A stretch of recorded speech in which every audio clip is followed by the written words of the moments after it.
I've heard a lot of comments about how easy the cross cutout was to make and how it's even motivated some of you to give it a shot and even to try to start up a business. So today we're going to stick with that easy theme and we're going to build a little cross. These crosses are super easy to build, just like the cross cutout. So stick around and I'll show you how to build it step by step. This is the size cross that we're going to make.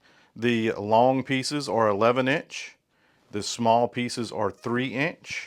And you can find these dimensions online on any of the cross calculators, but I just picked what looked right to me. For this simple cross project, the first thing you need is a piece of 1x2 pine. It's the same thing we made the cross cutout with. These are very easy to get at any of the local box stores. If you have a preference, one's really not better than the others. The nice thing about these small projects is you can use any type of cutting device you'd like, whether it's a jigsaw, the old school miter box, or my 1990 miter saw from Sears Roebuck. As long as you can cut a straight line, you can use any of these. The first piece is going to be 3 inches. So we've already cut the end off, the factory edge off, so we know it's nice and square. So we'll mark this out 3 inches. And then we'll cut several of these. Now that I've got my first 3-inch piece cut, we're going to use this as a stop block to cut the rest of the pieces to make it a lot easier. So we need 7 more of these. What I'll do is I'll close the saw, lock it into place where you can't see anything. So let's move the camera. Okay, maybe you can see it a little better now. So let's use this first 3-inch piece as a stop block. So we'll set it in here to know that that is the 3 inches we need. We're going to put another block in here to hold that kind of in place while we clamp this down.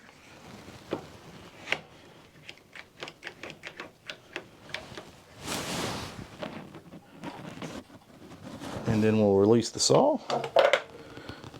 So what just happened there is what you got to be very careful of. You want to, once you cut these using a stop block, you want to make sure that blade spins all the way down before lifting it back up. Otherwise it could kick that block out and sling it back up at you. Okay, let's cut our next 3-inch piece. Remember, when we cut this block, we're going to wait for that blade to spin all the way down before we lift it back up.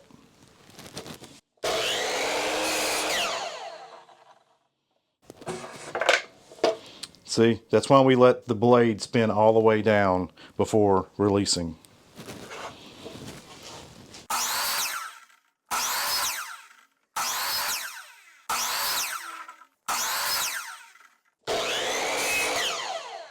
Here are the 8 3-inch pieces we just cut.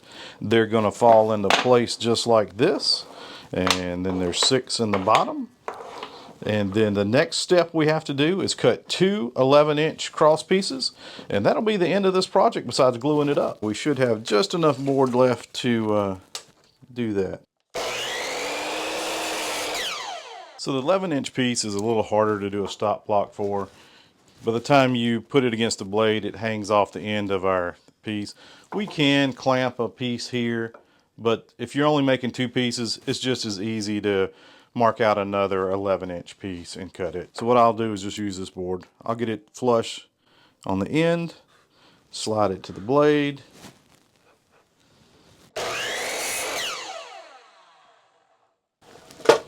Okay, there we go. Now that we've got all the pieces cut, we just need to figure out how we line them up. So I strongly encourage you, if you don't have one of these self-centering measuring tapes, this thing is a lifesaver for me. I'm horrible at math. So what we're going to do is we're going to find the center of these 2 pieces, and then we're just going to line the marks up. That way we know exactly where this falls into place. The center piece, the center of 11 inches is 5.5, and you can see that on this tape measure. I'll give you a closer up view so you can see that, how easy that is. That once you see the 11, the below is the, the centered mark. So we'll make that 5.5. And then the other blocks were 3 inches, so half of 3 is 1.5 inches. So we'll mark our 1.5 inch mark. And then we'll just line those 2 marks up together. And we know that's centered. Should be the same distance on either side. And now all we've got to do is glue it up.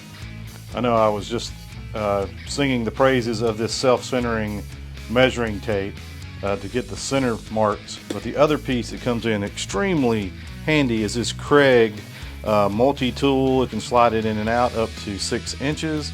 You can twist it to the side for 90-degree angles. But once you've got the center marks together, you can just place this on the long board to know that each one of those is 4 inches now. It's 4 inches from here to the edge of this block. So that makes it easier for me to come down to this next block to make sure that I get that perfectly in line as I continue going down. I'll leave the link in the description for both of these. I got these off Amazon. Okay, let's get ready for the glue up. We'll get this out of the way. Play a little Jenga. Stack the box up, here out of the way. And then as usual, we'll cover the tabletop with some paper here, just so we don't get any glue spilling out on the tabletop.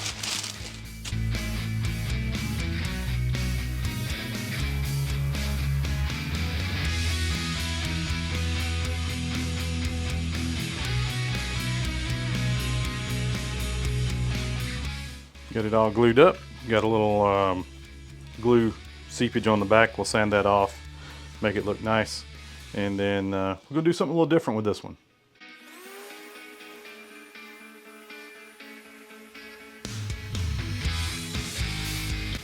Okay, so what we're gonna do with this cross is we're gonna make it a old rugged cross. Gonna distress it a little bit.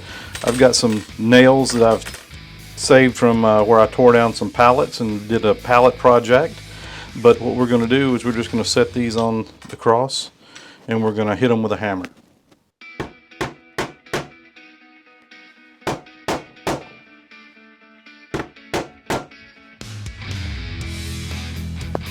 Now watch. Can you see that in the camera video?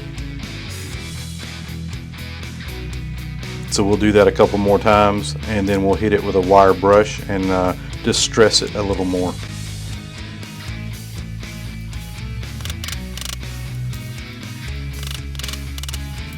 So the next thing we need to do is we'll put this wire brush in our drill.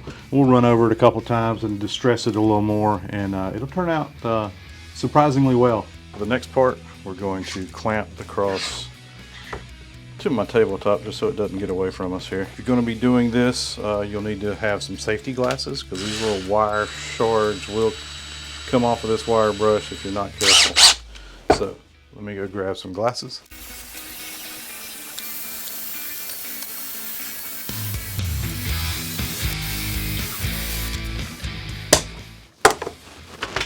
Okay, so while it does make a mess, you can kind of get the idea. I used a pre-stain from Minwax. This just helps with some of the blotchiness. A lot of the softwoods, they're a little more porous, and this keeps it from being blotchy when you're do the final stain coat. Once you apply this, you want to let it sit for 5 to 15 minutes before wiping any of the excess off. And you want to be sure and stain it the final color within 2 hours of applying the pre-stain. Then just grab your favorite color of stain, and you can use a sponge brush to put this on like I did, or you can use a rag or cloth. Either way is fine. Just know that this, since we roughed this wood up, it's going to absorb a lot more stain than it normally would. So just go over it another time or two to make sure you get it fully covered, and then don't forget to do the back like I did. Okay, so we got it stained, and I put a little coat of lacquer on top of it just to give it a little extra protection. So it turned out really well. Another super easy project that any of you can do. There's nothing special about this. So what you can do on the back, you can put a back brace on it again like I did on the cutout cross, or you can just put a sawtooth hanger on the back of it and go with that. But yeah, so let me know if you can make it. I know you can. Thanks for watching. See you next time.